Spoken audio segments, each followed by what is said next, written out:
આજથી સસ્તા અનાજના સંગઠનોએ રાજ્યવ્યાપી હડતાળની જાહેરાત કરી છે। ત્યારે જૂનાગઢ શહેર અને જિલ્લામાં પણ સસ્તા અનાજના દુકાનદારો હડતાળમાં જોડાયા। શહેરના 50, તાલુકાના 90 સહિત 460 દુકાનદારોએ વિરોધ નોંધાવ્યો।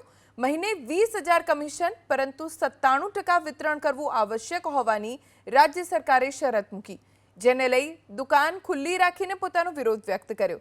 જો કે દુકાનદારો સસ્તા અનાજનું વિતરણ નહીં કરે।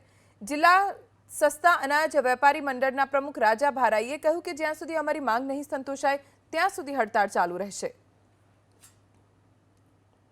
જૂનાગઢ સિટીમાં ને આખા તાલુકામાં 460 દુકાન છે। તેમાં અમે આજથી 1 ઓક્ટોબર અમારે પરમિટ ચલણ જે જનરેટ કરવાના થતા હોય તે અમે નહીં કરીએ ને જ્યાં સુધી અમને સરકાર 20,000નું મિનિમમ કમિશન નહીં આપે ત્યાં સુધી અમે હડતાલ ઉપર છીએ। દુકાનો ખુલ્લું રહે? હા, દુકાન ખુલ્લી રહેશે, પણ અમે જે અમારું કામકાજ કરવાનું હોય એનાથી અમે અડગા રહેશું। શું માંગ શું તમારી છે? અમારી મુખ્ય માંગ છે કે અમને જે મિનિમમ કમિશન 20,000 તો મળવું જ જોઈએ। ગ્રાહકો હેરાન થશે તમે માનો છો?